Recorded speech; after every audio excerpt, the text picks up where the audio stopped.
amujjako ku mupiira namutwala ku biralo kumulaga nti no I'm not aiming for this. In fact nkufaako nnyo ne music career I wanna circumference the song of the album. Omufali omutuufu aba ayagala kubba kino naye n'akikonako katono n'akulobyayo n'akugjayo n'akudiverting ate ku kirala building a trust kati amutwala mu circumference. Luyimba lulungi nnyo emboozi etandika yes it's up eva ku album yange empya because bitya wo amusubiza n'okumusubiza nti okumanya oluyimba lulungi nawe oli muyimbi w'amaanyi nnyo ngenda kukusobozesa okuyimba ku World Cup ya 2026 ejja tuli mu January 2025 atolumba naye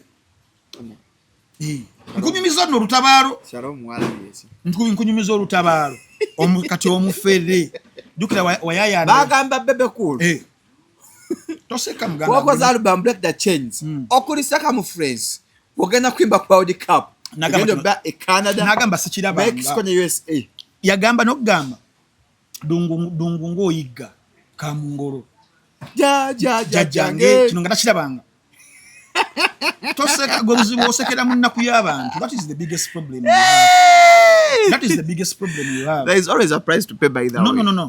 Don't laugh. This is not a laughing matter. Okitegeera. Akawodi Cup kankubye wala. Kankubye enchuka kankubye uno. Kakati bamusobeza okuyimba kuki? Naye amubulira ku bintu kubiri mu government eno ebintu bya oil biki. Nganya agera ku oil. Mwami Sally. Ani? Mwami Sally. Agamba partnership. Partnership ya building ba mu Mboze eyo. Yali genda kujja Uganda mu third world status. Can be play too much. I'm telling you, Echikushalo mugoli musiro. You are a fool. You are an idiot. Let me show you. Najibu, mwambebe cool. No, let me show you the screenshot. Let me show you the screenshots. The bad thing for you, this is a sad story for someone who was defrauded, and you are teething. Because that is what you want. Message. This is Ruto's right-hand man. The pipeline project Ruto? of Kati omwala mami Kenya. Kati amwandikira Mami Sali. Jole ono from Temu agamba this is Ruto's right-hand man. The pipeline project of oil in East Africa is a hot deal. I can fix you in. Nga bagala teka mwami bebe cool. Bamujja mayinja. Bamucheke mu oil. Yes. What messages is, the problem I'm having with this, I think now woman for context, sometimes also for PR, is following the oh no mumanyi pomtegera bulungi King Michael uyo atuuse ku Serena Hotel mu Kampala nga lumu August musojja atumye King Michael Coronation Concert shilingi $15,000 emmeeza y'abantu 8 ya $3,000,000. King Michael agenda kuba endongo lukoba ku lukoba hit after hit ekidongo ekitagenda kusirika okuva lw'oyingira okunyumirwa okutali kugere okusanyuka awulikiddwa akabayimbi ba best be bonna ono dancehall star mujja mumwerabireko alina stamina alina momentum alina style oli King Michael wakabi muleeta obwana bu munange yakuba yanzi ba sente nange sazira banandi badde najja dawolai kati gwe werese ndarurabe King Michael Coronation Concert ngalumu August ku Serena Hotel hategekedwa Supremacy Lounge orona wagirwa Facile Safaris KCB Bank Club Governor Catalina ne NBS Television.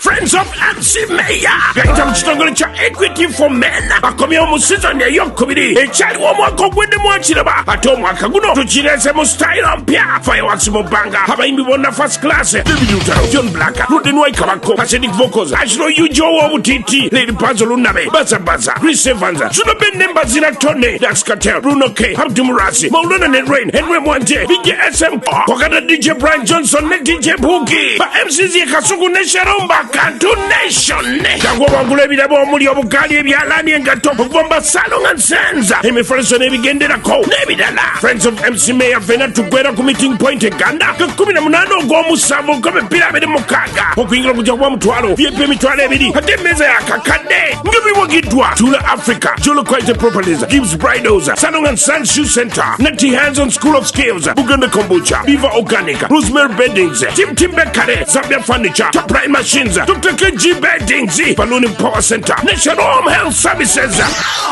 Okay, ladies and gentlemen, nze Shalom Haddad Kawesi okuva ku Shalom Health Service doli abasajja elisangibwa Ntinda Outside the Village Mall atona tuka ku Ndundu Complex oba okuba ku simu yaffe 0705271973 ndine wine balukeza da jagana da encyclopedia yesebo kasomeko ono abayimba muse 5 rounds and above non-stop kitegeeza nti emyetololo 5 n'okwambuka waggulu ngatoma ate oyungira muli asajja ambalina challenge bampeza message Shalom mwemba maze sidamu kuyimuka nfuna obuzibuzibu mu mazanya nako nuna ku bere soko nyonyogere twakola 5 rounds and above ebya bigoba basomere muko byakola prolonged ejaculation ayongeza omalo tambulo sigalo kyatambula erectile dysfunction asajja bayina obuzibuzibu n'okuyimuka kuba saluti nga munyamu obuzibu mu nsonga za maka 5 rounds and above yabikola. It boosts sperm count. Ayongera abasajja abamu sperm ntono enkwaso zo nga ntono wazaala kati omwana akyabuze olumu amazinga agabusinga bagakola bulungi nnyo. Male fertility. Abasajja mazzi agazaala agakuyamba kwenye sperm mobility. 5 rounds yakola. Restores manhood nerve damage. Nerves obusimo obubera bwafa nga amaanyi gakendera mu kwema mazanga kukosa ku masturbation. Long term and powerful results. Bikolera ddala okwesa lumu paka alla lwali kuyitambulamu. Improves blood flow to penile tissues. Omusajja gutambulira ddala eno omusajja ne gubanga saluti bw'ogikuba dde oba omaze osigala okyayina amaanyi. Ngaka amaanyi nnyo. Kali ku 0705271973 sangibwa Kisaasu kwa delivery mu nsi yonna. The views and opinions expressed on this channel are those of the individual contributors and do not necessarily reflect the official policy or position of Shalom 256. Any content provided by our contributors is of their own opinion and is intended for informational and entertainment purposes only. We encourage viewers to conduct their own research and consult with qualified professionals before making any decisions based on the information presented on this channel. 1, 2, 3, go. Okay. Welcome to Shalom 256. It's happening with Tugamba. Aswe Chigambo, it is happening. Manyoruku Shalom 256. Wadana subscribing kindly to a gateko wenga ate to missing a chichona. Adegwa subscribing and kujukiza okusako notification bell so that you get notified and every time that we upload. Yakanda bogu sose yakava mu komere yafana azuka no yampereza akantu akali mu America. Bamutarwe. Atuleke. Kati kanoka enjoke enkola kaneno simanya yakafana azukire yakampereza. So that's good ali santu balaba olwokuna ezo 18 ambane Frank Ntambi when balukeza gwemanyi naye ali disappointed olwokubanga the goat was skinned. Do you still call your goat? What who should be named a goat in your assessment? Who is a goat? In my own assessment, the person who has achieved what other people who has achieved much more than other people, has outshined other people in the same sector. For example, if you are talking about this YouTube thing that analysts have in Uganda, you can call Frank Ntambi as the goat of analysts in Uganda. Presently, katimpa analysts chomlala. Ngatuvude mbyo kusana. Kwa analysts abara mu Uganda. They are there. They are doing their thing. No, siba analysts bawanso nga bati bya mambo bado muwendo woza chicho lowoza. Nti bya napuka program wako nga bajja ku kyalo chicho lowoza. Kanabo we bali muzo kwendowooza nga nenjija netufuna etutula oba mtugambe mukati netunyumyamu nga they are not analyzing. They do not iterate issues. Yes, okumenya breaking down kunyola chronologically. Mukati gwe kyekikukoze Frank Ntambi. Thank you so much for giving me my flowers when I can still smell them. But okudayo ku kiri ekya goat. I think that goat debate had to be settled in 2022 in the World Cup. And I believe I'm one of the biggest fans of Cristiano Ronaldo. and I like him so much for impacting my childhood as a football fanatic, for what he did at United, what he did at Real Madrid, Juventus. the records he has broken, the achievements Zalina in his cupboard, but Messi has done it much more. Lionel Messi. Yes, because kati yatukinako ekikopo ekyo ekyensi yonna oba tolina kikopo ekyo mu kabini yo ebyaddala kibeera tugamba tekibeera fair kubanga gwe bajja okuregardinga nga agusinga mu nsi bukyanga gubeerawo era debate eyo yalimu abantu babiri before, that was Pele and Maradona. Era Johan Cruyff ekyamugjamu eyo debate butaba na World Cup. Johan Cruyff yali omudaaki, yes, ba Michel Platini teyalina World Cup ne bakivaamu okitegeera. So debate eyo webeerawo early 2000s nemujjamu Zizou ne Ronaldo Nazario namulabye but they were the gods of our generation. Then Ronaldinho came through. Then Ronaldinho came through, but then bana basajja ababiri Ronaldo and Messi, the longevity they've done week in week out, year in year out, is what probably the Zizous and Dalimas and Ronaldinhos kyebatakola mu bbanga eddene wadde baali bagumanyi kati greatness eva kukugumanya ku kigere. Because I believe there are so many players abasinga Ronaldo. You know, there are so many.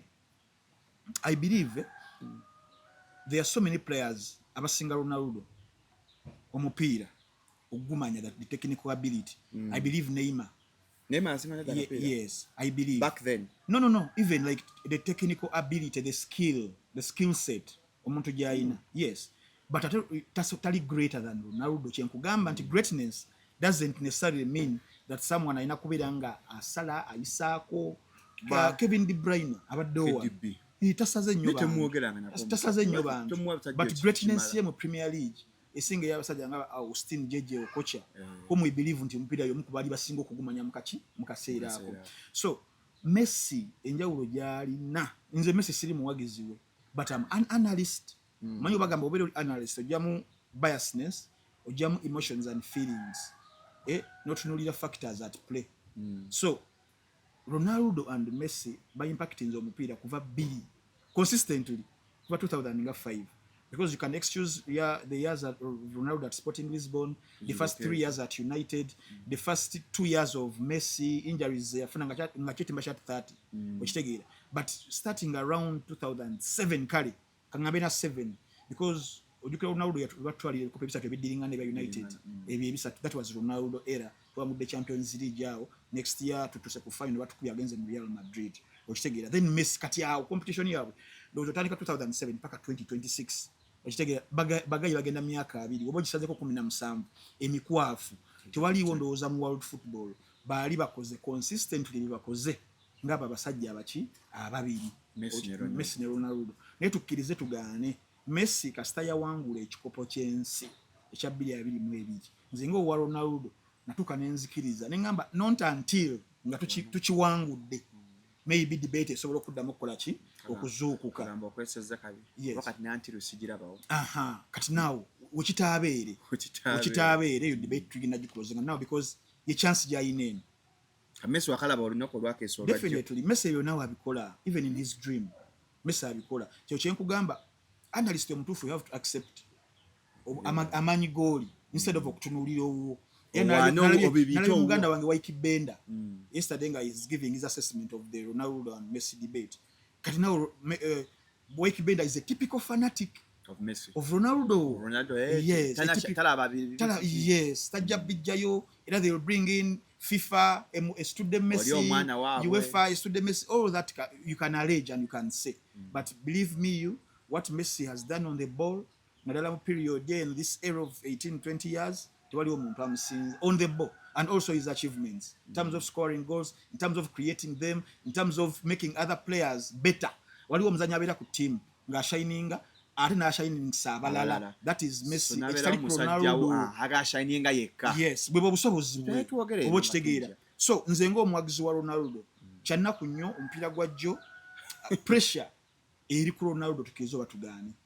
Pressure eri ku Ronaldo because Lamine Yamal ku Spain bakola 0-0 but teri asobola kubanga kyandibadde kyamaanyi but kikulaga amaanyi ga Ronaldo nti yagiwanika waggulu nnyo nti buli kimu kyakola kirina kwetingibwa kubi yakola ki emabega kiringanga Jose Chameleone mu Uganda nti baja giwanika nnyo nti buli wafulumye oluyimba tulina kulugeraganya kuzima Mamia tulina zigeraganya kuzima Mambo Bado zijamira kyovola abantu Chameleone asobola okugamba nti nakoze album n'agisazaamu yonna n'agiyiwa yes yayiwako album ng'alaba tetuuka Chameleone yes yakola album n'agiyiwa Maddox Sematimba Semanda yakola album n'agiyiwa nga tetukagana ku Namagembe album kati biba Ronaldo nti buli match olina okumu expecting nga Ronaldo wa 2010 ngo wa 2014 ngo wa 2018 nothing much nothing less now Messi atachukua ti Messi ajampira gwa Algeria nakubira hat-trick ku myaka 39 gyayina 38 gyalina Ronaldo olunaku olwakyo kyataakuwadde kitegeeza nti pressure ebegenda kudda kuyiwa batateebye ne waba akubye ebikondo ne waba akola ninga tateebye tanywesezza obo kitegeera kati pressure ebere muddako so kyana kunyunza empagirira Bungereza ebbanga limbadde ndabidde omupira gonna all the tournaments Euros and World Cup but I'm inclined in new mweno tournament okuwagira Portugal because of Ronaldo okumwagaliza his last dance okubanga awangula ekikopo but I can tell you nti World Cup tuzirabye nyingi nnyo manolumu abawangudde ekikopo batandise bubi Spain in 2010 baji kuba Chile yajukuba mpira gwasooka ne wangula final yakuba Netherlands 1-0 ya Iniesta Andres bili mwebili kino ekiwede Saudi Arabia yakuba Messi where's Messi where's that goat definitely so I believe it is not far nti Portugal tugikisinge goodbye Portugal china abazanyi abalungi ennyo Fernandes ayomba okufa atayayombye and okuyomba kwa Fernandes kuli very constructive you would need a player like obwagazi than a Rashford mu Man U Marshall abali abalangira bajja Sancho but balaga willingness balaga commitment but yes what Fernandes does is frustrating sometimes to see but then it yields results that season yewedde yabadde best player wa Premier League because of that character so bad but twakoze draw 1-1 but I believe tujja kuyitawo that is if omutendesi waffe Robert Martinez asobola okuzza Ronaldo mu kyama namugamba you know what for the better of the team for nawe ngagwe pressure jejeko come off the bench probably pressure kuveeko yes asobola okukkiriza Ronaldo kyekikola abatendesa abalungi ave ku bench kyekikola abatendesa abalungi abawangudde ebikopo okutakinga decisions ezo nagamba you know what muganda wange tukwagala the omutendesi wa Croatia yesterday Modric amuje mu dakika ya kumeka sata nonga mutano but is the greatest player of Croatia is the Ballon d'Or winner of 2018 okitegeera but for the better of the team for the technical awareness and information ya team nokusamba much better maybe Ronaldo kekana akaseera kalina okubanga ava ku bench at 41 years tosobola kuzanyira kika kyenda oba kujjayo abawagizi naki maybe jangu buzi tujja kikuwangulira ngaye bakimuwangulira mu 2016 ngafunye injury ku final ya Portugal ne France eda nakuba goal eyo so your decision Roberto Martinez jaina okukola mu bulumi obw'ekitalo ne Ronaldo ku lw'abawagizi bengaffe jaina okutekinga ave ku katebe yes pressure ajejjeko ozanya kati ayina lot of pressure ne wali ebere muvuddeko asobola kujja mu yensanvu n'ategula tayina pressure obo kitege ne kati onasanye ekyenda buli dakiika 10 eziyitawo nga tateebye nga tutandika laba wadduka takomitinga akola ki yes and then for England ompira gwa 4-2 I mean 4-2 yesterday I think England mu teams ezakazanye a convincing anti genda wala there are two teams I've seen okusinzira kuba opponents badde ezanya okusinzira ku mpira nga gwali that is France and England Argentina yes but then the opponent of Algeria ne Algeria yateka resistance ya manyi nnyo maybe mpira gwo kusatu nja committing and oze but kujine egisoose opponent Croatia versus England Croatia abadde bitter rival wa England nga bugi side nga tamukuba ne guba era we batukuba equalize because bagenda England ngati ne ngamba kiri kikomyewo but then second half simanyi tushoye kyagambye bazanyi but buli mu olabye nga azannyo omupira buli oyo mwana Anderson omulebe makati awo ne Rice nga baga commandinga bulungi nnyo walabye musajja waffe aliwa Rashford namulabye omwana w'ekyejo n'ateeba akagoola awo mwana wa jjajja musajja waffe Harry Kane wamulabye yasoose okulemwa penalty yali muda kipanga atambudde n'agiteeba ne bannamwe bakusaba Abangereza ate kukusa kutyawo tewabadde kukusa so yeah England yampadde performance yadde nnungi nnyo Portugal was disappointed but still nkyali optimistic yes ne walabye musajjawo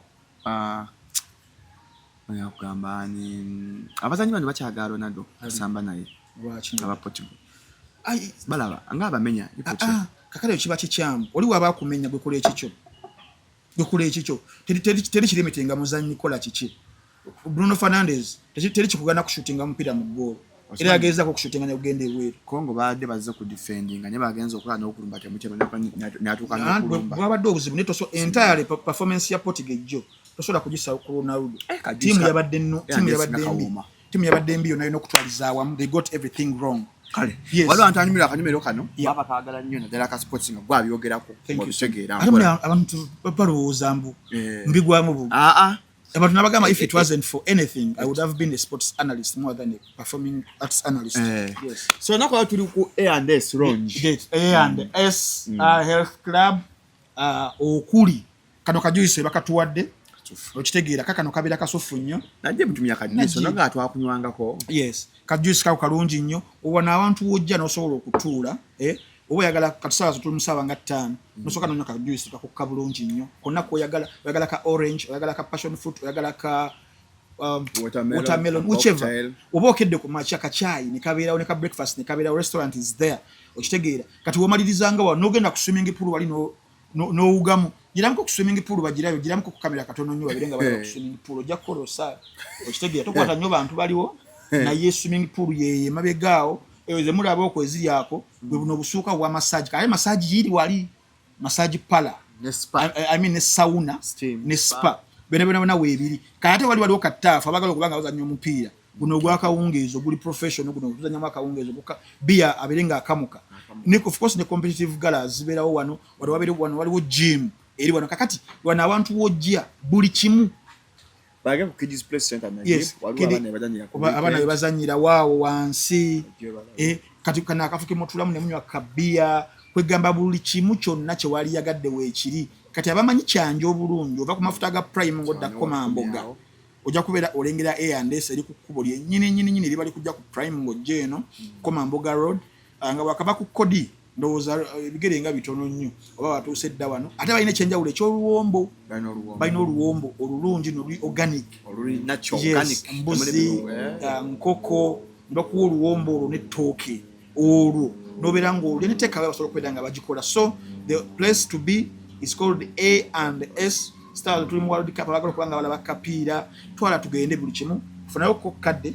ojoberenga obalambulako ate n'ebyokusosotola bikyali bingi nnyo grand opening mu maaso awo tugenda kuba tugiranga waliwo pool party baganda baffe Madrata and Chiko bagenda teekawo pool party kwegamba the place to be is none other than A&S. Yes.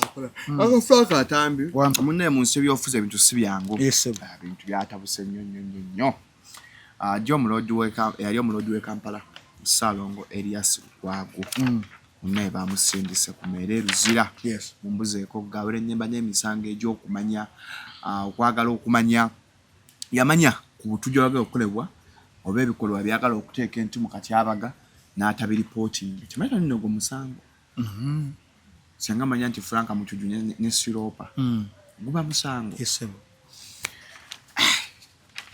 Now whatever is happening in the country esaawa zino ebaddala kyakweraliikiriza kyamaanyi era waliwo abantu abali mu kubibalaatiramu bisaagiramu abantu abogera statements nga abo bagala ku propellinga musajja kufuuka opposition figure.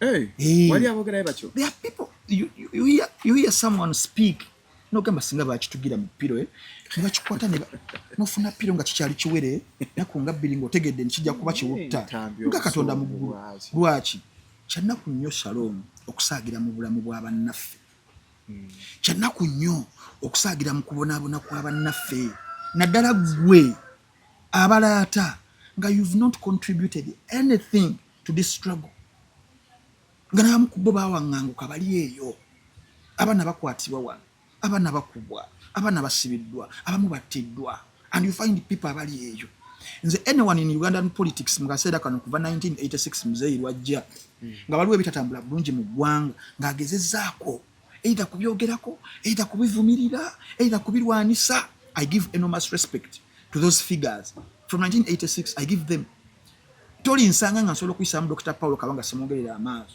toli nsanga nga nsobola okuyisamu Dr. Kanokiza Besigye amaaso toli nsanga nga nsobola okuyisamu Balukwaga amaaso bamuwanga Kivumbi Basegona Bampuga. I cannot. The contribution they've done erina okuweebwa ekitiibwa okitegeera. So kana akaseera tuli mu dark hour, tuli mu kaseera kakazigizigi Shalom, akaseera ketulina okubeera nga tuwonga buli kimu okusabira eggwanga. If this continues as is, titugenda kusigaza ggwanga ge mazima. If abasajja nga Lukwago, he's a professional lawyer, omusajja abadde alina clean record, omusajja nga ne wabeera ayogera tavuma, aleeta nsonga n'azanja nga ntambi, n'akwatibwa n'awambibwa mu ngeri gy'awambibwamu. Ebyamutuusibwako Mukama y'amanyi, sinza bikugamba kuba saaliyo, naye nsuubira tebyali birungi. Omusajja obulamu baapimye temperature ya Lukwago from Nyanjula Street gye nalabye nga badde epima 2:100. Pesa ngeri waggulu. Kati Shalom nze mpulira amaziga nga gamba mu kiwanga okuwulirayo omuntu yenna ngali mugamba bo bali mu katemba. Bakola comedy. Bali mu comedy mbu. Mukama wange tukuwe mu script ozanya mu comedy oyo bakuyise mu mbeera eyo. Nawe ofuuke w'amaanyi kale. Should we? So abogera ebintu ebyo bagwagwa, bajega, bawumba tuutu, abali basaana okutugibwa mu buto. Banji. Ne piro. Muga Katonda mugulu Shalom tomanyi bulumi. Family ya Lukwago bwerimu Ssabazo. Tomanyi bulumi. Family ya Mwanga Kivumbi bwerimu. Tomanyi bulumi. Family ya muganda affe Waiswa Mufumbiro bwalimu. Tomanyi bulumi Edi Mutwe bwalimu. N'abaganda bafa abasibiddwa. Kati buli abakwatibwa abo bali mu katemba. Nakiwulira ku Banubia Nilibambi ne Basegirinya bani we bakwatibwa awe ba Edi Mutwe mugwa abo bali mu katemba, but you don't know. Ovo kitegeera. Kati awo wentandikidde nti tuli mu kabinu, tuli mu mbeera mbi ng'eggwanga esaana okusaasirwa, esaana okusabirwa. Tusabe ng'eggwanga. Now otugenda musango ogwakyagingiddwa Elias gwe bayise misprison of treason. Nga woyogedde nti okumanya kukupulaninga kw'obutujju n'okulya mu nsolo kubukola ki n'otayogera n'okikonsiiringa okitegeera. Gye gimu ku misango egibaddewo by the way kuviira ddala nno mu bazungu nzijukira mu nsi ezalina kingdoms mu Bungereza, Europe awo medieval, nga singa wakitegeerako muno bagala kuwamba the crown obwakabaka n'osirika baabattanga nabo. Yes, emisango zijjenga gibeerawo mu ggwanga erya Amerika nabyo weebiri. Ono mu ggwanga erya Uganda nzijukira mu 2005 Dr. Kanokiza Besigye era misango gya treason kwaliko omuntu yakyajingibwa something like that, naye tewabangawo omuntu ali convicted.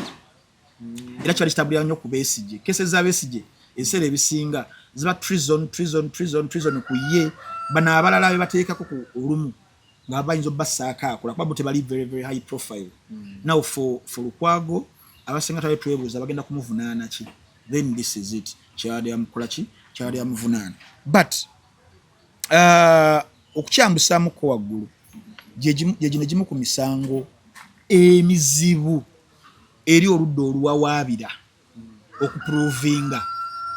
okuprovinga omuntu nti yabadde ayina kyamanyi, that a treasonable act actually existed or was planned and then someone willingly concealed the information okubeera nga agibuulira. It's very hard.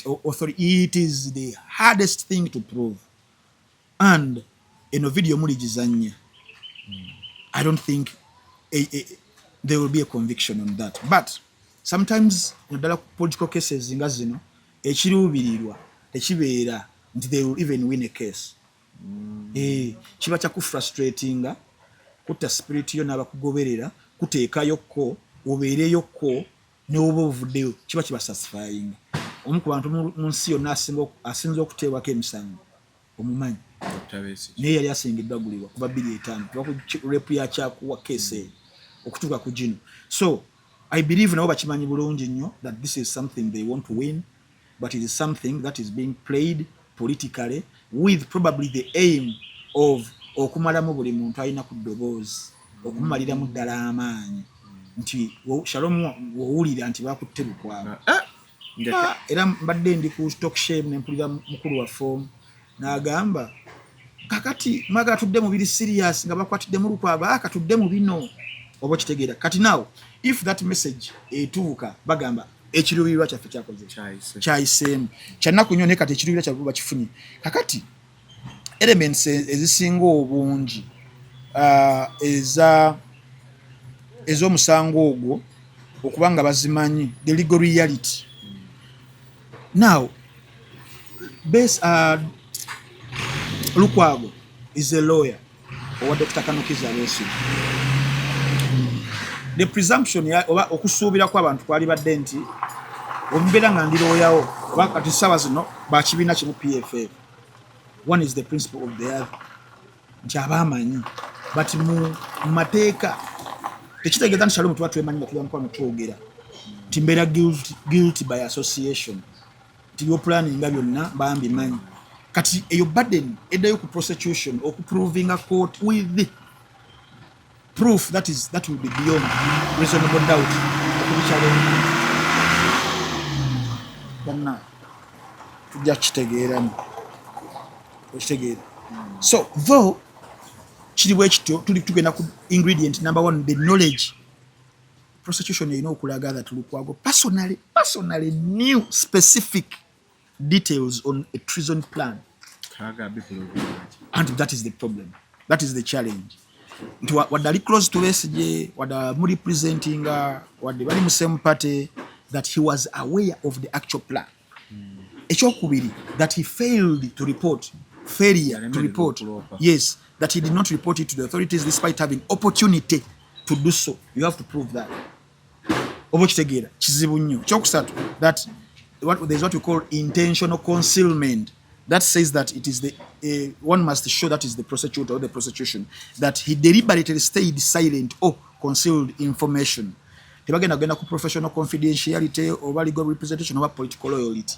Kati bwe buzibu obuli mu musango ogwo nti the fact is nti bali bamanyiga yantero yawe tekitegeeza nti nabayina kyamanyi oba automatically buli kimu akimanyi. So I really don't see prosecution kubanga ewininga a case ngeyo as it has been historically ku misango egifaanaganako bwe gityo kuba naffe bakwatiddwa era ojjukira bulungi mu 2020 abaana abakwatibwa bonna okuva ekalangala abamu abakwatiddwa okuva eruuka omwali Sky Soldier yes kano basikayi baavaayo omwali bano abaana ba Olivia Lutaya omwali ono omuvubuka yani yali yambadde entalabuusi yali yefuddemu koko ng'akyuka emaddeeno yesanyi batuuka ekiseera nga kye balina okubateekamu okukola pre-bargain okukkiriza emisango basonyiyibwe. You would believe if the prosecution yayina obujulizi bali badde banguye okubateeka mu trial babavunaana but kyatuuka ekiseera nga obujulizi tebusobola bawanguza misango ng'egyo nga balina bateeka mu kiri. Already you've spent 3 to 4 years pre-bargain deal weebereze batono nnyo abayinza okugigaana okitegeera abasinga bagikkiriza olwa despace ebeerawo kwagala kufuluma wabweru not because balina emisango. Kakati ne wano kiddayo ku kiri kyenkugambye nti ekiruubirirwa kiyinza kuba nga kyakwagala kumalamu banna struggle bonna abalwanyi bonna amaanyi kiringa spirit yaabwe kugamba okuteekawo embeera ey'obunkenke. Era neebaza ne sekwebaza yenna TV emanyiddwa nga Nation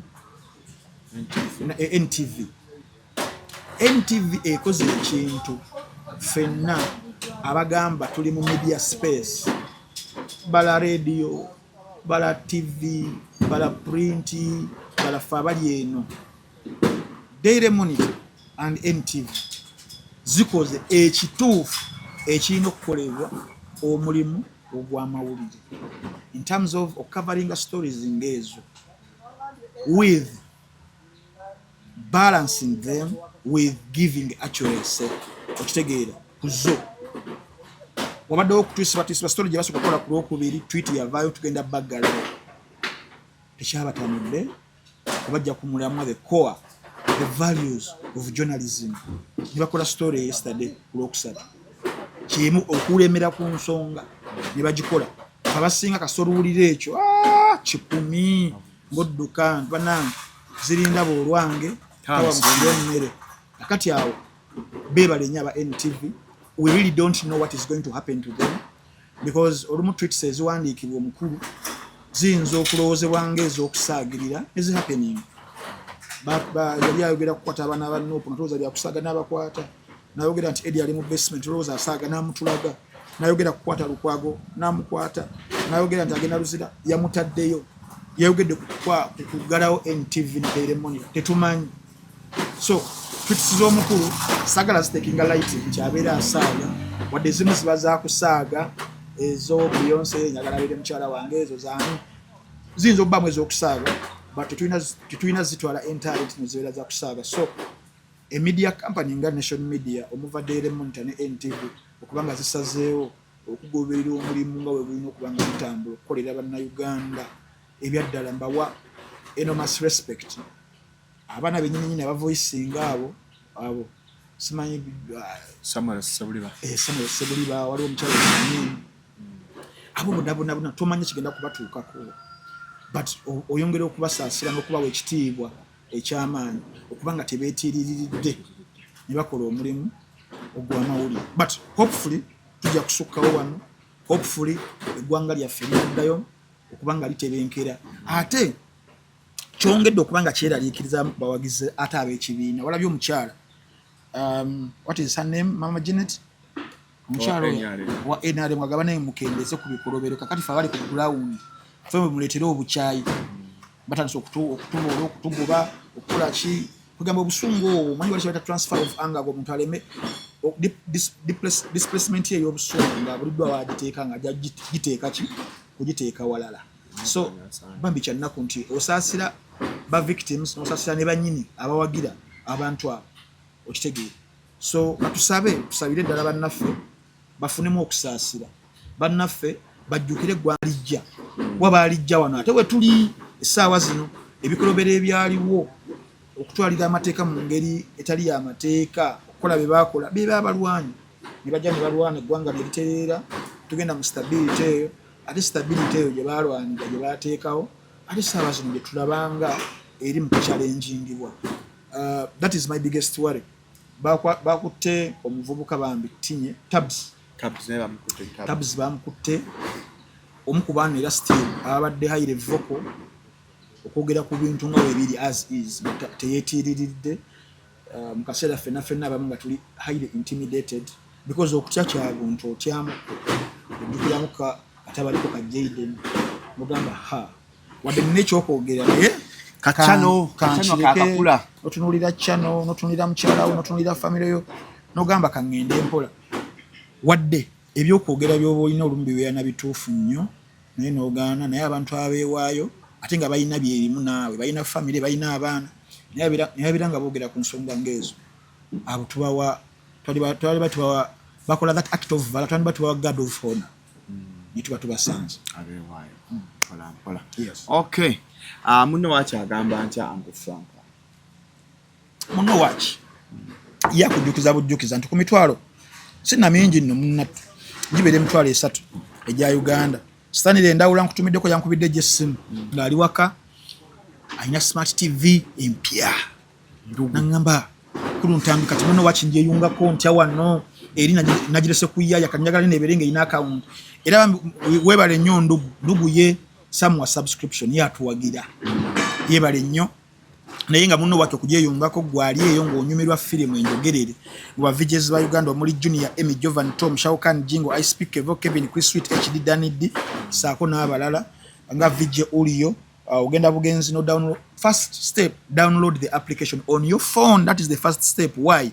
Because egenda ku promptinga paka wali osasulira same soko posing VJ Shaukan kati muba VJs Junior films zo buli lunaku tuteekayo nyingi kugenda okubeerayo obukebezi ku muno wachi categories je ziri zonna onyumirwa action onyumirwa science fiction onyumirwa adventure onyumirwa horror onyumirwa comedy buli kimu bu Filipino buyindi bu South Korea buli kimu kyekiri kakati obo maliriza bali mbadde gamba bali ngomaliza okusigninga ku masimu credentials ezo zaba bali ku TV zoteekamu ku smart TV yo mu ddiiro wali nobeera nga osobola okulabira mu ddiiro ng'ato abaana omwali ku laptop ku www.munowatch.com omukozi n'omufunire ku ssimu nebeera Android ninaalabira okwo agamba obudde ne mubutwaliza awo naye nga buli lunaku firimu zitwongera kuziteekayo buteesa zibeera empya sako n'okukomyawo enkadde nga tuzambaza ate ekifaananyi nga kipya oyinza oba nga firimu wagyeerabira oba nga tewagiraba naye nga nnungi alina olugero olulungi bwebwo obuwoomi obwa muno watch naawe ali agala osasula akozesa Airtel Pay osasula emisolo revenue traffic fines byonna ebyomusolo okozesa Airtel nga *85*47# sasula traffic fines emisolo byonna ebikwatagana mu kusasula. Semiton Construction Company bazimba ennyumba gwali eyo tokolimira bakikakyo nti lwanziba gwe nasente yanziba funa aba Semiton Construction Company okuzimbira ennyumba yo ebenga eterera bulungi nnyo. Banana adwe yasuza nti adwe mu nyumba banana interior ya Semiton Interior Company oweri basangibwa Kampala na Bego. Namba esimu eziri awo screen obenga otambula mpola. Ne banafa aba Beaver Organic nabo kambagirewo ddala lumba ne munansasira baba sponsors abatusobozesa okubanga tutuuka wano nga tuvuga ku mafuta ne tujja tubeera nga tubakolera basebo ne banyabo so temuwulira bubi nga tuyisawo ku partners baffe abo banafa aba Beaver Organic bo tukujjukiza nti bakafulu mukubanga bajjanjaba endwadde ez'enjawulo wabula nga bajjanjabisa butonde omuntu n'ogenda ne bakukolako bulungi nnyo nga togenda kufuna simanyi side effect ya ddagala ate bakubye empisa ate kulemaza wano libeera ddagala kakati awo bwe Beaver Organic obeera obyewonyeza bulungi nnyo abalina endwadde ez'enjawulo pressure sukaali magumba ez'endwadde z'abantu abakulu nga nzi osobola okubanga ogenda nebira nga bakujjanjaba abaana abato nga Shalom namwe babakolako bulungi nnyo ba baby ate abakyala n'abaami ku nsonga zo mu kisenge era still Beaver Organic esobola okubeera nga ekujjanjaba basangi basaidzaawo Emmengo ng'oyambuka Masengere Mukasa Road ekizimbe ojja kuba okisanga bulungi nnyo for consultancy noba consultinga bulungi ne bakubuulira ne bakujjanjaba ate ne balondola paka wotereerera ddala mu kaseera mpa wekaaga senga bali balanya da film ya Michael Jackson nakyo nayizeemu osala emyaka kati ate njabye nayogera dde emyaka nabadde nsalako emyaka ngeeta wakalabe kapaati baganda be ne beewuunya emyaka emeka kati ŋŋambaako mugwata naafuuka sita ng'okyali eyo jirira bw'okikuba sala emyaka by the mulimu fields twakola ensobi ezimu nga perception of someone's age matters fields nga sports when they perceive you that you're young, you're going to get a big contract, a fat contract. The coverage yes. Kati wate obeera ng'oli mukyala era still perception of age matters. Oli wategeera nti oli mukulu wabeerawo ebyo ebijjira kwala stereotype ejjira ku bukulu ku mukyala weebutyo ate ku basajja ate waliwo instances ezimu ate ng'olina kweyongeza myaka oyitewo oli abakyala abagamba nti njagala musagala baana biringana bwana buto oyinza omusanga noweewa emyaka nongerako 5 ndi mwana mu 3 okitegeera weebityo so ekintu ky'emyaka kisinziira mu kaseera ki olina gisalirako waliwo ekiyambira waliwo ekikoseza nebifaanaganaku weebityo twakula nga tugamba age comes with experience omuntu bwakula abaako byamanya ate omuntu wakula owoya bukyala naye kyaka mu Uganda ate omuntu bwakula dda buto omuntu omukulu aferwa neŋŋamba ntambi over this week twatuli awo fe abali ku X tugenda okulengera Lasta Bebe Cool president wa Gargamel omuyimbi w'eggwanga alina akayimba kerekerekereke alina ne EP bagita No Risk y'amaanyi nnyo y'amaanyi tokola ng'enyi TV kyakoze kugenda muhoozi tali yakoze story nga Samuel Sebuliba ekyokola kyaki simanyi nga bakubamu obuggongo obwekizadde nga twagenza okulaba nga Bebe Cool abeetwala ne Nalulungi Jolly Mutesi yali Miss Rwanda 2016 akolamu Arsenal omukyalo oyo nja kubuulira mu maaso nga Bebe Cool yaferwa nabbibwako ssente esanakutegeerekeka nga basuubiza omwana waffe muganda waffe Alpha Sali omutwala asambire mu Arsenal neŋŋamba ntambi lwaki babbye nnyo omukulu kugundi eri ne balonde project njagi bamubako era ssente banembuliza emyaka gino tegituyambako nga tukuza okufuna experience kati sikyaferwa tuvandise mu factor y'emyaka eyo obufere mu nsi yonna tebuliiko myaka kuferebwa osobola okuferebwa ng'olina 8 ng'olina 7 ng'olina 6 osobola okuferebwa ng'olina PhD ng'olina masters ng'olina buli kimu kisinziira akufera ye ali ku level ki akutegeeredde ebyadala story ya mwami Bebe Cool eno egenda kutuwa buwi kyakuyiga na ssomo era Bebe Cool nsooka ne mwebaza obuvumu nze banzibako school fees nze banzibako school fees ninatya okwogera n'okubulira mama wange tibanfeze banaba kano kafuna kali tekafuna kano kafuna kali tekafuna okitegeera nti bantu bangi nnyo abafereddwa naye nga batya nga batira ddala even okwogera kubanga woyogera bagenda kuyita omujega bagenda kuyita omuleera Shalom kyakola kati bakufera batya munnange okufera tekuliko bakufera batya ne government bazifera government bazifera abayimbi bafeze government ene ya Mwai Museveni era bayimbi bangi abajja nti nze Kyagulanyi musobola nze mundekere Big Fish ashibaga katofumiddeko Mwai Museveni n'alinya mu ddagala lya buchaman kati gula abafera government erina ba technocrats how about an individual nti Mr. Bebe Cool so awentandikidde nti okuferebwa tekuliiko ki company bazifera company number ni bazibba billion fetwalina kawo mu Manchester United batufera David Bellion ne batufera Nuno Maniki ojiga Tenhaga yatufererawo omusa oli alita akasambi nga bagabanira kuleero omusaala ani sweat na afya Liverpool kakati munnange okufera mukama wange anyone can be defraud kisinzira ku levels ki but scamming zezimu ku businesses ezifuna ekiralu abafere byamu ku bantu abasinga okweyagala mu kibuga wano abagezigezi beeyagala kati olaba pastors bafere many pastors many bafera nze nkola miracle bwenti nze nkola bwenti nsobola okuwonya obulwadde toddamu genda mu ddwaliro nina oil bwati okitegeera oli water na oli rice apple rice banji kati go imagine ate omuntu aferera mu linnya lya Katonda bantu banji abaferera mu linnya lya Katonda bantu banji abaferera mu balubaale aferera mbyo mufuzi baferera kati kugamba Shalom tuli ku bufere sagala abantu batwale Mwami Bebe Cool nga an exception ataferebwa okitegeera naye awentandikidde nti muwa omwebaza okuba nti yavuddeyo because it comes with stigma bayinza okuvuma kati gwe bakufera bate oli musiru okola kibo bobo ne bakuvuma now Bebe Cool yekyagamba initially yagamba nti lwali lumu ojikulompira ga Man U ne Arsenal betwalabira wali ku Havana ogwa FA twayoba ne Bruno K ne tukuba amazina ba Man U yagoba ku penalty ogujukira 6-5 I think kakati gwego mukulu waffe yali mu kisaawe abera mu kisaawe abe yali awo ku simu ng'alengera messages ze ng'agirese yayise Jole kakati awo before the match wano mu kujja wano yalaba Jole yennyini ngazze sigamba Jole jo kiwanuka ngamba Jole mutesi yes ngazze ayambadde scarf yaso nga video nga we yakataddeyo namulaba before the match ebiwe bityo bamukutte video kakati wali mu kusimu mu receiving a message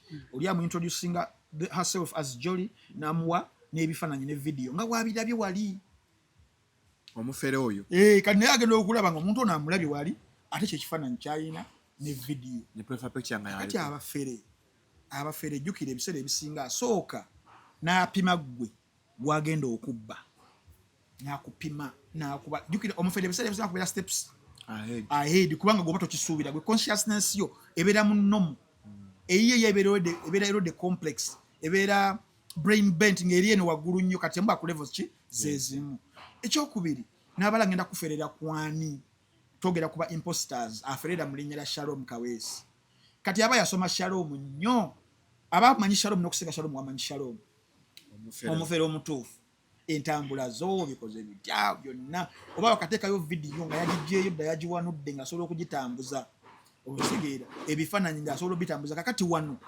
mu contact si wano Bebe Cool omuwala amugamba nti yenze n'ebifaananyi ki bye bino ne video yeeno kakati awo emboozi ekola ki ekwajja emboozi mu kwajja asuubiza Mwami Bebe Cool nti agenda kufunira football opportunities eri mutabani we kiba kitegeeza nti aba yamusoma nti taata alina omutabani w'omupiira ate omutabani amwagaliza probably something ekisinga kati ebiseera ebisinga nga ku abazadde mubeera very desperate sometimes for your kids okuwangula kati kiba kyangu nnyo oli okukozesa desparecy yo n'obwagazi bwo ku kintu oba mu muntu kugamba obwongo n'abukwatira awo n'akwebasiza awo nakuteka mu hypnosis nakola kyayagala kitegeeza omufere aba yasoma omusajja interests ze ziririddawo okitegeera wamala okumupromisinga football opportunities namugamba tofaayo nakufaayo nze mu capacity yange nina ba agents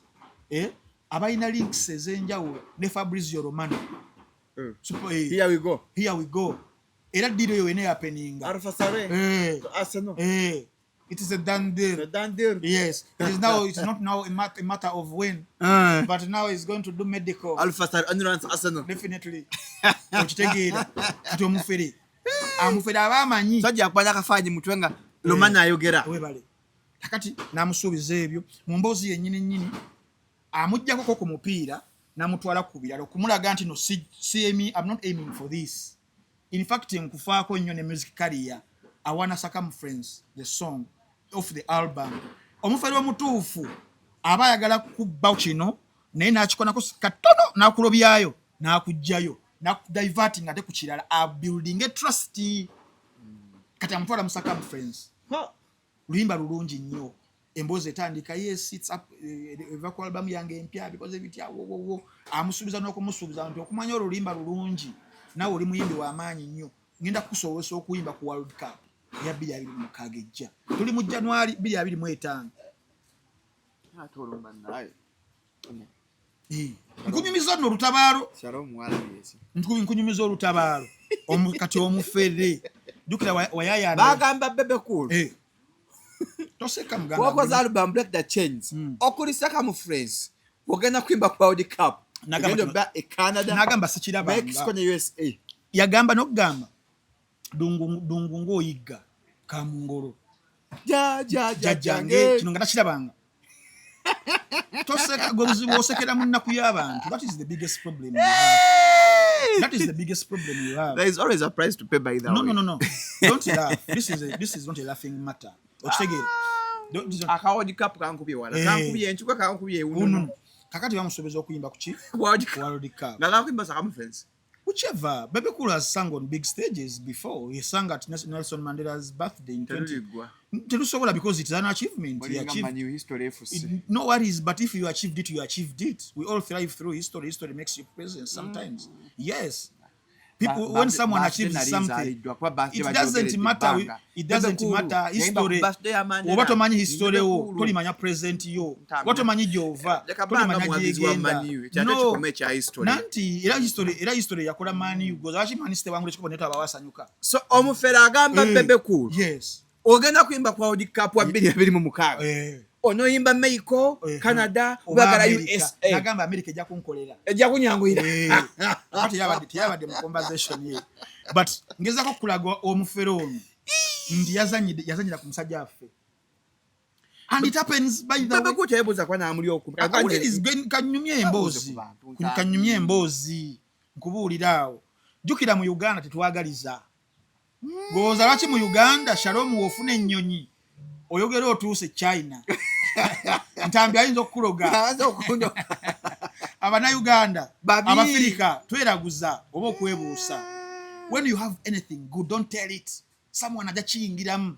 Bamanya kyogera. Until it happens, tell them your thing until it happens. Until it happens. Until it manifests. Yes. Akati muna otya n'okubuulira ku muntu.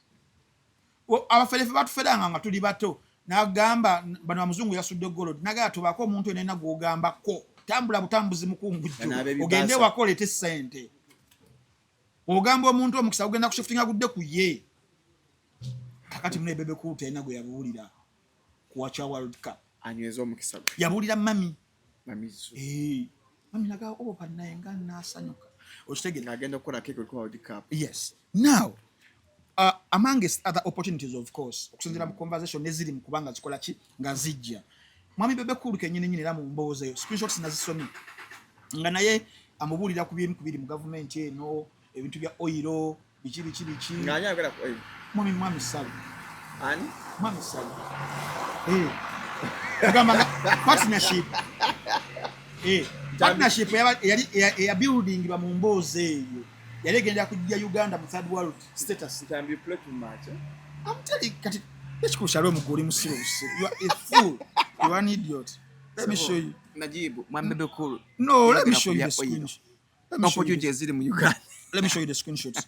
The bad thing for you, this is a sad story for someone who was defrauded, and you are teething. Because that is what you want. Message. This is Ruto's right-hand man. The pipeline project Ruto? Kati omuwala Yali munabe Kenya. Kati amwandiikira Mwami Sali. Jole ono from Temu agamba this is Ruto's right-hand man. The pipeline project of oil in East Africa is a hot deal. I can fix you in. Nga baagala teeka mwami Bebe Cool bamugye mu mayinja bamuteeke mu oil. Yes. What messages is, the problem I'm having with this, I think nga womanyi for context, sometimes also for PR, ezimu ziri chemanyi ezimu tezi following the story. Because when osoma eno atogenda okulaba eddako, you can put on her Airtel money wallet, so she will know what to get if you don't mind, and I'm sorry for disturbing you, please. Okitegeera? Mwami Sali n'asaba omukyala amu-inviting mu meetings ezimu so that he can salvage a lot from that social capital. Okategedde? Okategedde? Akati obufere bafere rasta waffe boseka kafere wafa nnyo kama akummanga ebintu nedda bambi bafeze musajja mwoyo nomanya byolinako ne wokoma nedda bafera wekangane byofunye no bafera Salom mwami Salom abantu bafera okitegere kati nga tuli mu godi mudiru y'amafuta okitegere baje musubize Kenya kyenakugambe wali omufere amujje ku mupiira amujje ku album kodi cup katuyingidde amafuta kati nga ekyayagala wolobera wonna osnapingira mu oil akulina osnapingira mu mupiira akwatira osnapingira mu kwagala kuyima kwa World Cup kati wonna ebyaddala kiba kizibu nnyo obutakwatirako wamu. It's very hard. Kakati ekitamanyiddwa essaawa zino what is not definitely wenjogerera wano nti sente ezasindikibwa ku bisatu zaali zaki? Is it football? Is it World Cup? Oba oil? N'endala kirabika bamusuubiza bingi. Now ebya promisingibwa nga ino ndowooza oba kakasente kakola ki?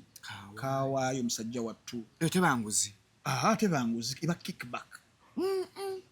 Bebe Cool ali mu NRM ate nya mutayagala nguzi eyo si kyoja mu mirontambi ebintu bitambula bityo je tuberere no ku A&S tezidiru ne mu Arsenal baagalayo kantu kitu kidogo omwana omuyingiza mu Arsenal tetansi kyesimanyi ntikweze satu kiche yali agizemu awo naye nga ekyo sente yazikola ki eventually yaziwaayo musajja wattu yekwata akasente kako okuyimba akayimba nawali sente saving the bank era mukyalo yatukoze bubi jjole. Now wale ebisuubizo bye bamusuubiza atuuka akaseera abuuza mwami Bebe Cool bwe kimwakikoze akasente akawaddeyo agamba naye banna nga kibituukirira omukyala nge linda nafuuka linda nafuuka linda nga womanyira lwaki opakuka oyaka ki bali bize tuli mu transfer tulamba ataddewo embeera ate World Cup ya mwaka gujja tudde bukyali kati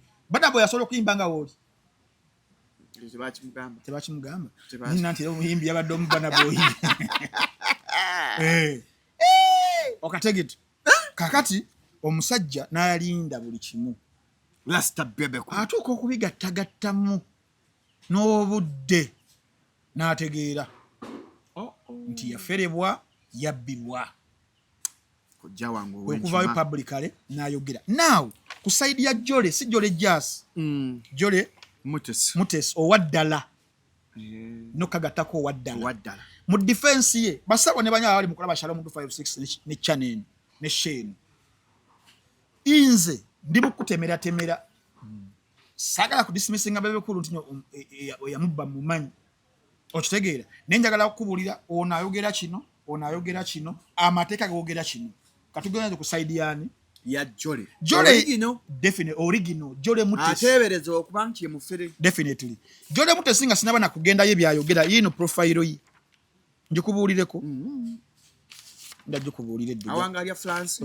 ojja kutya kati Jole yagamba ali mu complete denial abyegana inze tumusibe nali nkulabyeko ngamusanga kwase nontambi nedda we wansanga kwase ne tutuulako wa tebayogera twayogerera wa omwana oyo alimba omuwala waayogera alimba sikulaba in fact sikumanyi nakumanyi ngayogera kayimba n'akawana akasaka mu friends yalinze teyalinze tonesipata amugaa tonesipata so ali mu complete denial omwana abyega yes ekyokubiri omwana n'atujjukiza nti bannange mujjukira mu 2024 we navaayo ne ku mukutu gwange ne mpandiika nti waliwo abantu abakolera mu linnya lyange abakola identity theft abantu bangi abali baferedda mu linnya ly'omuwala ono omwana n'avaayo n'awandiika naffe twalopako account zaali nnyo definitely so ekyo kyodowooza ne mwami bebe kuno yali waliwo abantu abaali babuildingiddako mu linnya li Facebook ng'ekyaliwo ne bafeera buli celebrity kyakifacinzeeko Raila waliwo DJ wano yagamba nti Khalid boogera kumbe ayogera ne Khalid Chris Brown yana nga weyateera gisoza nnoyo nga nasuna ngamba mwebale kusiima sala zammwe nkugamba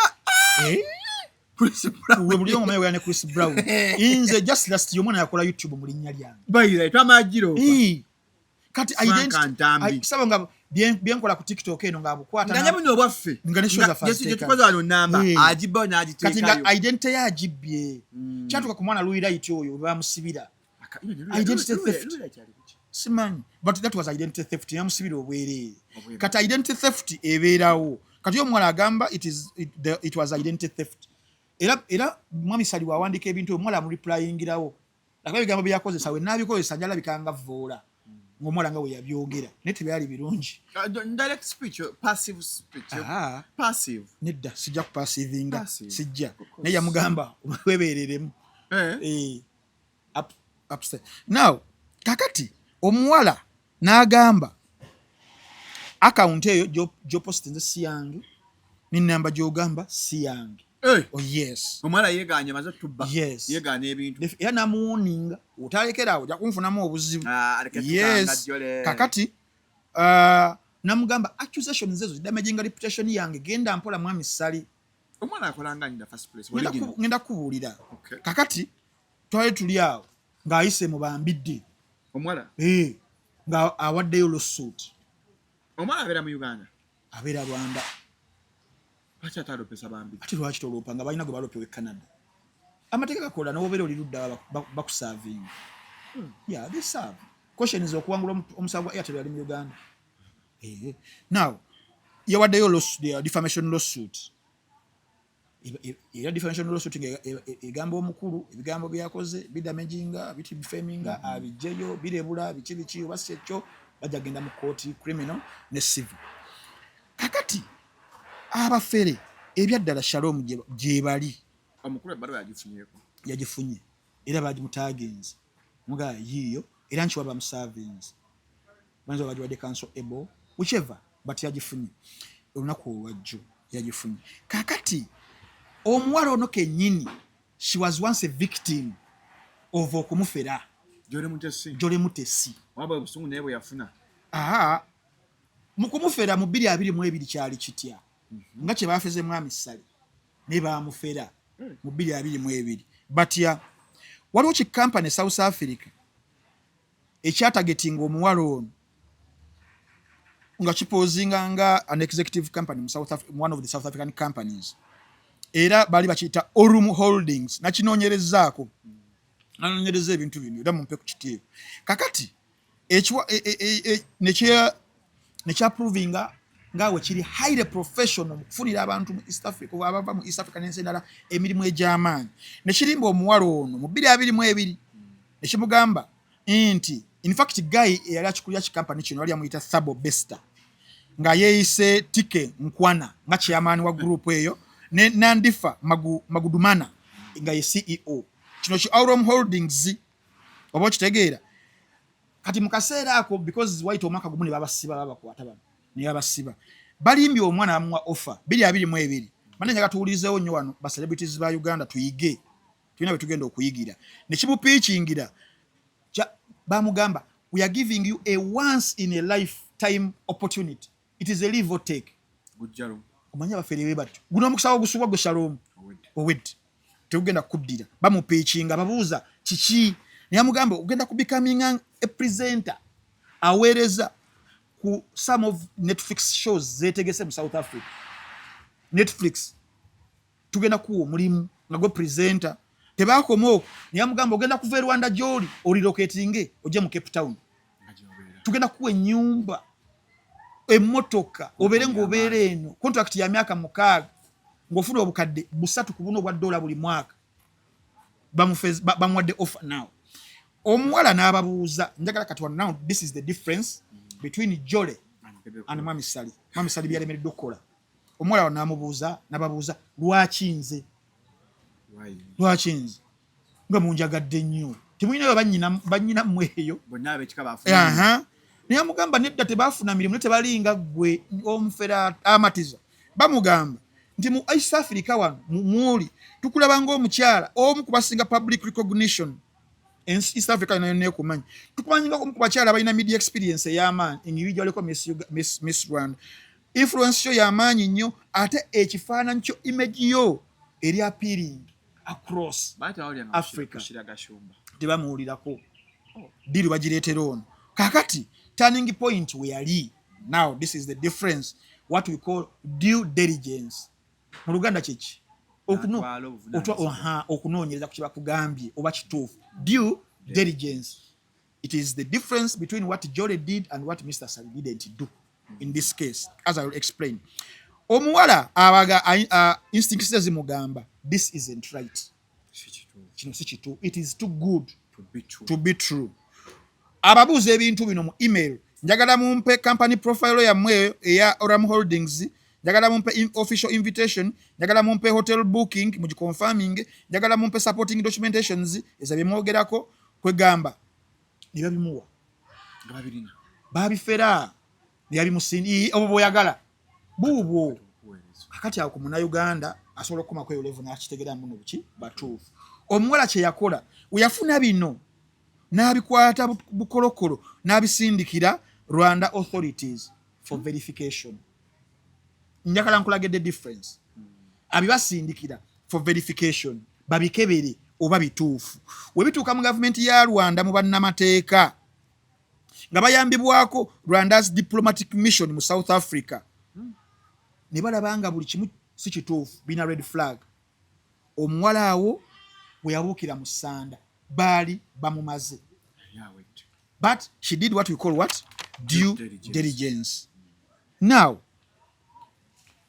wabiddwa ngenda kubulira profile y'omuwala nga tutuse ku defamation eri gye tuli who is she defamable ngenda kubulira profile ye kakati Mwami Sally burden gyalina I don't know oba because mukujjako okuwandiika ebintu ebyo sisuubira muno yabadde agenze mu mateeka wabula yabadde ayagala kulabisa kibula yatagenze government ya Rwanda nataginga Paulo Kagame nataginga Arsenal kulabisa nti omuntu oyo mukimu fere yamfira ne buno buno so tuyagenze the other way of mateeka nti bamufera nakomyewo sente ze. Now omuwala ye bino nagamba akangende mu mateeka erinnya lyange okola ki olyonoona kati oguna bagutuuse mu mateeka bibi ne bigenda okunoonyezebwa okuzuula ddala Mwami Sally ani yamufera biki batunuulira bagenda ku identifying ani yali controlling accounts ezo Mambekuluzi yataddeyo ani owning essimu eyo okasindikibwa message ezo era byali mu mannya gaani nga baestablishinga bagende ku social media accounts tugende ku account creation date establishing bagende mu login history bagende mu device used bagende mu IP address email address zilinkinga kweyo account ya creating a social media ya creating a gundi ya fero msajja kakati if analyze if all the logins ezo zivaayo bazali maybe from Rwanda or Uganda one nenga zimachinga devices za Jole because Jole abayino submitting devices zikebere zigende mu forensic obitegeere ebyo kiba supporting anti no dala ya fero mchi omusajja naye singa account baji accessing ida mu nsindala nga creating na device ya mchalo oyo name wait our defense ya Jole naye bereja into light into mutufu there is someone akola ki akolera mu linnya lye obo kitegeera kakati forensic check whenever every day you determining in fact no ba deleting messages ndino msaba gwengobererawo even messages that are deleted kisoboka okubeera nga zikola ki nga zikomawo obusobozi webuli kakati ekyokusatu ba following a money trail. There's what we call financial evidence patterns zibagoberera mobile money records, bank transfers, international wire transfers, transaction reference numbers. Ebyo nga babuuza buli shilingi yalagangawa weyava wano negendawa wabanga kose numbers ndala nga bafere olumba zotakosa zaabo era babala trail from this nezidda wano wekizuuka nti nno zaba nezituuka ewani ewajjole kiba kimulinkinga naye wezizuuka nga tewaali weyazifunira finally aba yejeeredde oba okitegeera kakati ebirala balina okwa-identifying account holder, balina okwa-identifying withdrawals ezo, balina okwa-identifying any intermediaries account is related ku yene eri main, then net transfers to other people. Okitegeera if it relates awo nga bagamba nti bambi jole oba okitegeera nti yali final beneficiary. Kakati nga bagenda mu digital forensic examination yetya digital forensic examination me and you tukiyiseemu nga tuwaya amasimu gaffe ku misango gye bateekako okutuliiseemu simu etwalibwa, laptops nezitwalibwa, ne bakebera cloud backups, deleted messages nga we nagambye, metadata, login timestamps ne sim card history. Ebyaddala omubbi obusobola okuba nga omutegeera nti alinkinga kweri. Kati profile y'omukyala gy'obadde ombuuza mutesi kubanga obeera wabidde omusango gwa defamation nga tebana banagenda mu birala byonna because gufiira watono. Bagamba omuzira afiira watono amazzi gafiira munta ekenya kifiira muntamu olumu naye nga kibadde mazzi g'ennyanja ebbanga n'ebbanga naye gano amazzi g'entamu nekifiiramu. Now omukyala ono she's a former Miss Rwanda, that is 2016. Omukyala ono she's an entrepreneur and businesswoman. Omukyala ono she's a public speaker and advocate. Omukyala ono she's a social media personality with a sizable following. Bane bona obeera nga olina kulinnya wuliriza wano ogenda kusiba abantu bangi nnyo. Omukyala ono she's a participant in regional and international events. Tubalaba nti yali eri ku Arsenal oba okitegeera. Now reputation y'omuntu afaanaganako weetyo ebeera erina commercial value y'amaanyi era kye kidetermininga n'owulira nti njagala biliyoni, njagala bukadde 5, njagala whichever bibino ebiconsideringibwa nti erinnya lyo werifa abaana bagenda okuddamu okwesiga oba okitegeera. Now bino byonna nga tubigasse byonna biyamba okuli reputation yeno gya buildings influencinga bino brand endorsements, influencing speaking engagements, influencing ambassadorial roles, influencing business partnerships, influencing media appearances zabadengako ne network opportunities ezenjawulo. Interacting ne media organizations mu Rwanda ne gwanga n'obwerwe gwanga lya Rwanda, na corporate entities ezamanyi zadayogera nazo, regional conferences zabadagendamu, international gundi zabadagendamu n'ebintu ebiri beyond Rwanda. Okitegeera bya engagingamu. Now wano aba aina claim lwaki afa ku linnya lye okuba lireme kufa lityo. Kakati nze ndowoozaamu wali mwami Salika ke yaskipingamu tumala kwekona ffenna abasinga ate baba bakutadde mu ddagala bakusiisa kizibu okulibuukamu naye nze nalabyemu gaapu emu eyali tuwadde maybe eyali mu red flag abaka naffe tubirabire eno nti sifa abaali mu ddagala naye omuwala muzimu ku screenshots ya mentioning ebintu bino ani oyo afiirako ensimu eba enkola bubingi vibrating. Omuwala mu conversation eyasooka in her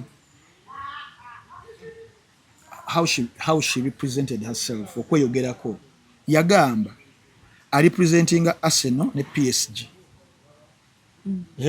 No, are representing Visit Air is sponsoring Arsenal ne PSG.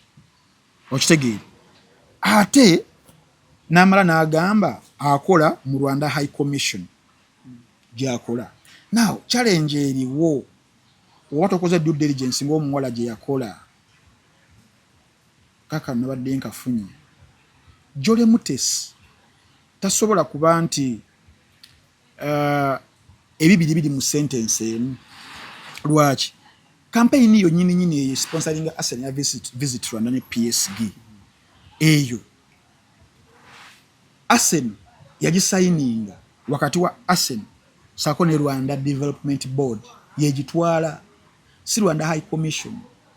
Rwanda High Commission ekola bilala ne Rwanda Development Board owali campaign eyo oba owali gundi ya visit Rwanda. Kati probably singa ekyo soka because tibisola kubera ngo okola eno ate nokola ne mulundi gumu muntu omu.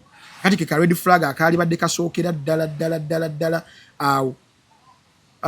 Rwanda High Commission eyamba kubya bavubuka kubyaki kati kino tekirimu nti awo kwa kusimuka probably that is if yali afaayo okukola due diligence okulaba ekyokusatu ono mwala n'obo kibedde ku profile ye ya ex kwateka ebintu bye tewaliwo anything we are mentioning nga wali ambassador Qatar Airways oba visit Rwanda campaign biriawo bintu ebito kitegeera kati probably msajja yaffe taking due diligence kubanga anoonyereza ebyo naye tekimufuula kubbibwa ignorance yo terina kumpachanya kubba wabula ekibuuzo ani yabba bebekulu omutuufu kyekyo tulindiridde singa mukama anaaba ayambye omusango ogwo ne gulaba ku mulamuzi ne baguyingiramu that is if is willing okugwongerayo naye as of now otwogerera bino abadde yeesomye okubanga akyayongerayo okuswaza n'okuleeta obubaka obulala obuluma omukyalo oyo babuli katwagamba yasambe yagambye some of the strong evidence I'll keep for the court case but tomorrow I will release her best friend voice confirming innocently not knowing what technology can do. I will also connect the 3 phone numbers in the game.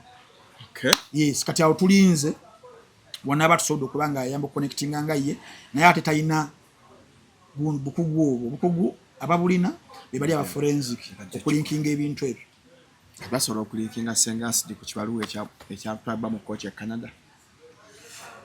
Ekibaluwa ekyo nakirabye kya Sengasidi nakirabye yawabiddwa Ajiba Kaluba nakirabye ekibaluwa ekyo naye kyampaddemu okutya era kyekyo tubali tuli mukwogerako ng'oli mukumbuuza nti omuntu aba ali eri atasobola okuwa aba ali eno kati amateeka munaye gacrossinga boundaries.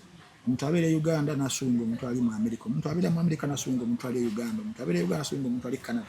Whichever kisinziira ku baani b'okolagana abamanyi ebintu ebyo. Kuba mu lawsuit nalabye yasunze Sengasidi n'asungiramu ne company ya TikTok etwala TikTok e Canada ndowooza naye nga ate sente zadde ayagala ziri mu biliyoni emu bane mmeka mu damages. Yes yagambye anaaguwangula okusinziira ku maanyi gataddemu ayinza oba ayagala kukakasa omuntu yenna ng'ayagala okukakasa akola buli kimu aluma n'ag'omu buto okukakasa nti nno asobola okuwangula. Kati Ajiba Kaluba ndabikiranga ayagala okukakasa Sengasidi nti nsobola okukukosa nyemunsi gy'oli gy'osobola okukulumbayo. Nze ng'omuntu saasuubira nti ajja tuukawo social media eno sometimes nga eyo commentator owendowooza ku mikutu egyo obelievinga muli nti at one time you will face the harshest criticism, you will face insults, you will be defamed. Oba okisuubira ekyo naye abantu bali acting differently. What Ntambi can fathom n'aguma Shalom ayinza obutakisobola agamba Ntambi gwe otekenze kosi yako kusirika kubanze kasoma omuntu anvuma sometimes either nkusiriikirira nekipasinga sometimes wemba nsobola okukwambala nenkwambala netugenda ne waliwo omuntu omu ayinza okubeera nga talina maanyi ago agamba bannange sijja kufaafagana na biyenje nga nadduumu kanfuuyire so bibeerawo naye kyannaku nnyo eri Ssenga Acid mukwano gwaffe bano wabeera nga lukwa ani Bakaluba afunze ekyo nga nti alemezzaamu ayagala kukola ekyo sente nnyingi ezisabiddwa n'okumutaataaganya eyo gyakola ki eyo gyali so simanyi Ssenga Acid oba kekana akaseera kagenda omuwa reality check agezeeko reaching out for arbitration for apology oba alaba nti maybe talina musango bakati saawa zino nze siyinza kusala musango ogwo siyinza gusala kooti ebwo obuvunaanyizibwa yebulina okumanya statements ezaayogerwa oba ddala zaali ziri substantial